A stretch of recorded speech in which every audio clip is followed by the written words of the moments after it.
आप जो महबूबपुरे से या, याकूबपुरे से जो एमएलए कंटेस्ट करे, बहुत ही करीब वोटों से आप हार महसूस करें आप, इसकी वजह क्या है? आवाम में क्या ऐसा वो, आपका नाम भी बहुत है हैदराबाद सिटी में और जगतियाल तेलंगाना तक आपका मशहूर है नाम, फिर भी आवाम आपको क्यों ऐसा वोटों पीछे हो गए आप? वजह क्या है इसके पीछे? पहले तो सबसे पहले मैं हमारे प्रजा तेलंगाना के नाजरीन तमाम को अमजदुल्ला खान की तरफ से सलाम अलैकुम। और मैं फ़िलहाल जगतियाल में हूँ और आप आए मेरा इंटरव्यू लेने के लिए, आपका भी शुक्रिया। देखिए, आपने जो सवाल किया है कि आप हालिया जो याकूबपुरे से इंतखाबात हुए उसमें बहुत कम मार्जिन से हारे हैं, तो ये मैं आपको और आपके नाजरीन को ये बात बतलाना चाहता हूँ और कई को मालूम है कि हमारे यहाँ जो इलेक्शन होता है हैदराबाद का, ओल्ड सिटी का, जी सारे हिंदुस्तान का इलेक्शन ये अलग होता, हमारा इलेक्शन अलग होता। जी सर। तो यहाँ पर जो है एडमिनिस्ट्रेशन और जो पुलिस का एडमिनिस्ट्रेशन बोलिए और जो इलेक्शन कमीशन जो इलेक्शन करवाता, जी ये डिसाइड करते कि कौन एमएलए बनना, कौन एमपी बनना बोले। जी सर। तो इसमें कई फैक्टर थे कि जैसा बोगस वोट्स है, जी ये खुद याकूबपुरे में मैं जो है तकरीबन 25-30 हज़ार बोगस वोट हम निकाल के दिए, लेकिन वो बोगस वोट नहीं निकले, उसके ऊपर इलेक्शन हुआ। दूसरा सबसे बड़ा मेजर फैक्टर ये रहा कि जो पुलिस का हरासमेंट था, कि मुझे 4 घंटे तक गिरफ्तार करके मेरे दोनों फ़ोन खींच लेके मुझे नज़रबंद करके रखे थे, यानी दुनिया से काट दिए थे। जी सर। और इसमें कुछ करप्ट पुलिस ऑफिसर्स को भारी रकम दी गई कि अमजदुल्ला खान को बंद करके रखने के लिए, जिसकी हम इलेक्शन कमीशन ऑफ इंडिया को कंप्लेंट दिए हैं, उसके ऊपर तहकीकात हो रही है। तो ये जो इलेक्शन के माल प्रैक्टिसेस की वजह से आप देखिए कि हमारा जो वोटर है, हर वोट जेन्यून है। भारी बोकसिंग की गई, मुझको गिरफ्तार किया गया, पैसे का अंधाधुंध इस्तेमाल किया गया और बहुत सारे वजूहत है उसमें। लेकिन उसके बावजूद मैं ये कहता हूँ कि अल्लाह को जो मंजूर था वो हुआ। अगर अल्लाह चाहता तो मैं इलेक्शन जीतता। शायद कोई अल्लाह की मर्ज़ी है कि अल्लाह ताला मुझसे कोई बड़ा काम लेना चाह रहा है, तो उसको हम इस्तेमाल करते हुए सेकंड डे से फिर हम आवाम की खिदमत में लगे हुए हैं।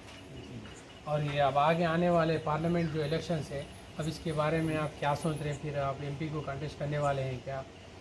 आप क्या सोच रहे हैं अब इसके बारे में आगे? देखिए, जमात का फ़ैसला होता है। अब ये जो मौजूदा भी इलेक्शन में इलेक्शन ये लड़ा हूँ याकूबपुरे से, ये भी मजलिस बचाओ तहरीक की जो सदर है मजीदुल्ला खां फ़रत, और जो हमारी इलेक्शन बॉडी होती है वो फ़ैसला करती है कि कौन कहाँ से इलेक्शन लड़ेगा। जी अच्छा। रही बात एक जमात का कारकुन, एक जमात का सिपाही की हैसियत से पूरे हैदराबाद पार्लियामेंट इलेक्शन में हम काम कर रहे हैं, पूरे 7 सीटों पर। सबसे पहले करीब करीब एक 5 लाख बोगस वोट है हैदराबाद पार्लियामेंट में, जिनको आइडेंटिफाई किया गया है और इलेक्शन कमीशन ऑफ इंडिया को, चीफ इलेक्टरल ऑफिसर को, बल्दिया कमिश्नर को उसकी कॉपी दे दी गई है वो निकालने के लिए। साबिक़ा में जो हुकूमतें थीं उनके साथ जो है एमआईएम की दोस्ती थी, उसकी वजह से बोगस वोट नहीं निकल रहे थे। उम्मीद है कि नई सरकार आई है कांग्रेस की और हम चाहते हैं कि शफाफ इलेक्शन होगा पार्लियामेंट में। जो पुलिस के आला ओहदेदार जो वन साइडेड एमआईएम का काम करते थे ओल्ड सिटी में, उम्मीद है कि वो अब नहीं होगा वैसा। खुद पुराने शहर की आवाम सांस ले रही है आज, वरना जो है आप अपना आज़ादी तौर पर कुछ नहीं कर सकते थे, एक जलसा नहीं कर सकते थे, एक जुलूस नहीं कर सकते थे। एमआईएम जो है वो गवर्नमेंट ऑफिशियल्स को मिसयूज़ करते हुए आपकी आवाज़ को दबाई जाती थी। तो इंशाल्लाह आने वाले दिनों में आपको मालूम होगा कि हैदराबाद पार्लियामेंट से कौन उम्मीदवार रहेगा और हैदराबाद पार्लियामेंट से हटते हुए और कहीं से भी अगर फ़ैसला किया जाएगा तो बराबर इंतखाबात में हिस्सा लेंगे। अच्छा, आगे भी साहब अब असेंबली इलेक्शन फिर 5 साल के बाद जो भी होंगे, फिर जगतियाल से और तेलंगाना स्टेट में पूरे अपने अपने पार्टी के एमएलए को भी आप कंटेस्ट करने देंगे क्या? देखिए, सबसे पहले हमारे सामने जो है पार्लियामेंट इलेक्शन है, जी हमारा मेन मुद्दा है। मैं असेंबली इलेक्शन में एक नारा लगाया था जी कि अगर आप मरकज़ से मोदी को हटाना है तो तेलंगाना से छोटे मोदी को हटाना चाहिए। मैं वाहिद शख्स था जो बीआरएस का मुस्लिम मुखालिफ जो भी एक्टिविटीज़ हो रहे थे पूरे 9 साल में, जहाँ जहाँ मसाजिद टूट रहे थे, चाहे वो आलेर एनकाउंटर रहने दीजिए, मुस्तफ़ाउद्दीन का वाक़या होने दीजिए, आप चाहे वक्फ के प्रॉपर्टीज़ को डैमेज होने दीजिए, माइनॉरिटीज़ के साथ लोन नहीं देना, बजट नहीं देना, ज़बानी जमा खर्च करना, लेकिन कोई हमदर्दी नहीं। आशूर खानों को मिसमार कर दिया जा रहा था रोड वेंडिंग के नाम पर, मसाजिद को शहीद कर दिया जा रहा था। तो ये मेन जो भी कार्रवाई कर रहे थे ये अमजदुल्ला खान की तरफ से हो रही थी। तो अब जो है कि हमारा फर्स्ट टारगेट हम रीच हो गए कि बड़े मोदी को हटाने से पहले छोटे मोदी को हटाओ, हमारा जो नारा था। अब हमारा दूसरा जो नारा है कि मोदी को हटाओ और मोदी के एजेंटों को हटाओ और हिंदुस्तान में एक सेकुलरिज्म, एक सेकुलर माहौल को पैदा करो। अब आप देखिए जो उत्तर प्रदेश में मुसलमानों पर जुल्म हो रहा है, मसाजिद को शहीद कर दिया जा रहा है, लोगों के घरों पे, मुसलमानों के घरों पे बुलडोज़र चलाया जा रहा है, जो भी मुसलमान हैं उनको जेलों में अंदर पुलिस कस्टडी में उनके हमले होकर उनको मार दे रही हैं, इनकाउंटर्स हो जा रहे हैं उनके। और आपके हाल ही में जो दिल्ली में जो मसाजिद को शहीद कर दिए और बाबरी मस्जिद का जो फ़ैसला आया, अब हालिया जो मथुरा और काशी के ऊपर जो हरकतें की जा रही हैं, अदालती आड़ में जो है पूजा पाठ की इजाज़त दी जा रही है, पार्ट 2 बाबरी मस्जिद को धुराया जा रहा है। तो इन तमाम वाक़ियात को रोकना है तो कहीं ना कहीं आपको मरकज़ से बीजेपी को हटाना ज़रूरी है। हमारा पहला टारगेट था कि हम विन हो गए। अब दूसरा टारगेट है कि तेलंगाना की पूरी अक़लियतें और सेकुलर हम जो है ये कोशिश करेंगे कि आने वाले दिनों में मरकज़ में राहुल गांधी को प्रधानमंत्री बनाना है और पूरे देश में सेकुलरिज्म का एक नारा लगाना है।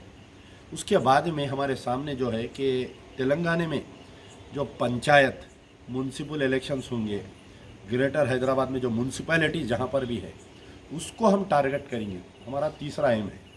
तो उसमें आप चाहे निर्मल की बात करिए, जगतियाल की बात करिए, निज़ामाबाद की बात करिए, निज़ामाबाद पार्लियामेंट के पूरे ऑल जितने एरियाज़ है, 7 असेंबली कॉन्स्टिट्यूंसीज बशमुल महबूब नगर बोलिए आप, जितने भी जहाँ पर भी पंचायत, म्यूनसिपैलिटीज़ और म्यूनसिपल कॉरपोरेशन, हम कोशिश करेंगे कि अपनी पार्टी को आगे बढ़ाना, ज़्यादा से ज़्यादा उम्मीदवार को ठहराना। उसमें आपका भी ताउन होना चाहिए, क्योंकि आप देखिए कि इतने साल मजलिस इत्तेहादुल मुस्लिमीन जो अज़ला के मुसलमान हैं वो मजलिस इत्तेहादुल मुस्लिमीन के नुमाइंदों को जिताते। ये नुमाइंदे जाके या तो बीआरएस में मिल जाते या तो जाके बीजेपी की दलाली करते हैं लोग। तो हम चाह रहे हैं कि एक ऐसे नौजवानों को तैयार करना जो एक डॉक्टर, इंजीनियर, जो कौम का दर्द रखे, कौम के मिल्लत को आगे बढ़ाए, वैसे लोगों को हम आगे बढ़ाना चाह रहे हैं। क्या है साहब, वो जो बीआरएस एमआईएम जो है पूरे बीजेपी से मिले हुए हैं क्या ये? नहीं, देखिए ये तो बात खुली अयान है। आप द डे वन देखिए, तेलंगाना एजिटेशन में कोई मुस्लिम ऑर्गेनाइजेशन तेलंगाना की बात नहीं करता था। हम वाहिद मजलिस बचाओ तहरीक थे और वाहिद अमजदुल्ला खान जो तेलंगाना के स्टेज पे दिखते थे। ये बात के है दस्तरखान के बिलावड़ा हैं ये लोग। तेलंगाना बन गया, केसीआर की गवर्नमेंट आते ही असदुद्दीन अकबरुद्दीन उसके घर पे आके मुबारकबाद दिए। ठीक है, हुकूमत चलाने के लिए आपको उनकी ज़रूरत है, उनको आपकी ज़रूरत है, लेकिन केसीआर ने सबसे बड़ी गलती ये किया कि जो तेलंगाना एजिटेशन में इनका साथ दिए थे उनको भूल गए, पूरों कोदंडाराम को भूल गए, अमजदुल्ला खान को भूल गए। ठीक है, हमारे को कुछ दिए नहीं दिए उससे हमारे को वास्ता नहीं है, हम कुछ उम्मीद में भी काम नहीं करे थे, लेकिन उसके साथ में ये हुआ कि आप मजलिस इत्तेहादुल मुस्लिमीन से हाथ मिला के आप क्या किए कि मुसलमानों को डैमेज करें। आप देखिए, आप एनडीए की सरकार थी, क्यों एनडीए जब सरकार बनी, नोटबंदी बीआरएस उनके साथ, सदर जमहूरिया का इलेक्शन बीआरएस उनके साथ, नायब सदर इलेक्शन बीआरएस उनके साथ। अरे जुल्म की इंतहा ये हो गई, कश्मीर में आर्टिकल 347 निकाल दिए, 370 निकाल दिए, बीआरएस उनके साथ। हमारे शरीयत में मदाखलत हो गई ट्रिपल तलाक के मसले पे, बीआरएस उनके साथ। और बीआरएस, अब आप देखिए हालिया जो कर्नाटका इलेक्शन भी हुआ तो जेडीएस के साथ गई बीआरएस, और जेडीएस आज जो है ओपनली विद द बीजेपी। अब क्या हो रहा था, बीआरएस तो खुल के उनका साथ दे रही, बीजेपी कहीं ना कहीं मजलिस इत्तेहादुल मुस्लिमीन भी बीआरएस के साथ में, बीजेपी के साथ में। तो एक मासूम बच्चा जिसको पॉलिटिक्स की एबीसीडी नहीं मालूम, उन्हें खुला आम समझ रहा था कि कहीं ना कहीं BJP BRS is equal to BJP. तो उसका ये हुआ कि हालिया जो इलेक्शंस हुए, मजलिस इत्तेहादुल मुस्लिमीन 151 उलमाओं का झूठा बयान डाले, इनके सेना घर में मार के उलमाओं का नाम इस्तेमाल करके बीआरएस की तायद का ऐलान करे। आप गौर करे होंगे। लेकिन मैं सलाम करता हूं नज़ला के मुसलमानों को जो कांग्रेस को वोट दिए, बीआरएस को वोट नहीं दिए, बीजेपी के एजेंट को वोट नहीं दिए। तो आज बात सबको समझ में आ रही, सोशल मीडिया है, हर कोई जान रहा है। तो आज पूरे हिंदुस्तान के मुसलमान तरस रहे हैं, हैदराबाद के मुसलमानों से तरस रहे हैं, जिनके यूपी में घर टूट गए, जिनका बंगाल में जिनको मॉब लिंचिंग हुई, उड़ीसा में मार दे रहे हैं, जिनको महाराष्ट्र में मार दे रहे हैं। ये लोग बोल रहे हैं कि आप एक मिल्लत का आदमी बोल के, मिल्लत का नमक का कंकर, मिल्लत इस्लाम खतरे में बोल के आप तकरीरान सुन के जिसको आप एमपी बना के हैदराबाद का भेज रहे हैं, इन्हें आके बीजेपी को जिता के जा रहा, यूपी में बीजेपी को जिता के जा रहा, महाराष्ट्र में बीजेपी को जिता के जा रहा। हाल ही आप देखिए जो कैंडिडेट हवा महल का जो नुमाइंदा जीता एमएलए, उन्हें कल स्कूल में जाके क्या तकरीर कर रहा है कि बच्चियां जो है बुर्का पहन के नहीं आना, स्कार्फ पहन के नहीं आना। उसको जिताने के लिए ये दोनों भाई जाके वहाँ पर काम करके आए जयपुर में। तो ये बात खुली आयान हो गई, आने वाले हैदराबाद पार्लियामेंट इलेक्शन में शायद बदलाव आएगा और सारे हिंदुस्तान के मुसलमानों को अगर सुकून से रखना है तो हैदराबाद के मुसलमानों को फैसला करने का वक्त है। पार्लियामेंट के जो इलेक्शन होने वाले हैं 17 सीट है, उसमें बीआरएस को कितने आने वाले हैं, एमआईएम को कितने आने वाले हैं, आपके हिसाब से कांग्रेस को कितने आने वाले हैं? नहीं, देखिए मैं आपको ये वाज़ेह कर दिया कि आने वाले 2024 का जो पार्लियामेंट इलेक्शन है, there is straight fight between Congress and BJP. BRS का कोई रोल नहीं है। अगर केसीआर साहब खुद एमपी इलेक्शन लड़ेंगे तो उनकी ज़मानत भी बचने वाली नहीं है, खुली बात है। मौजूदा जो 8 सीट जो जीते ना तेलंगाना में, वो बीआरएस और एमआईएम की मेहरबानी है कि जो बीजेपी वाले जो मुसलमान वोट बीआरएस को गए, अगर कांग्रेस को चले जाते तो खुद आपके जगतियाल में बोलिए, निर्मल में बोलिए, आरमूर में बोलिए, मुस्लिम वोट डिवाइड होने से ये बीजेपी जीती 8 सीट। गोशा मेल आपके सामने है, राजा सिंह जो जीता है ये बीआरएस और एमआईएम की कारस्तानी है। तो बहरहाल अब यहाँ स्ट्रेट फाइट है, बीजेपी कांग्रेस, मोदी राहुल गांधी। अपना यहाँ केसीआर है, ना असदुद्दीन है, ना कोई भी है यहाँ पर। तो तेलंगाना का मुसलमान, तेलंगाना का सेकुलर हिंदू, तेलंगाना के जितने जमातें, जितने तंजीमें, they will vote one way for the Congress. ये लोग जो है आने वाले दिनों में 17 में से 17 आउट ऑफ 17 मैं समझता हूँ कि जो कांग्रेस का एनडीए, जो इंडिया अलायंस है कांग्रेस का, उसको आने वाले।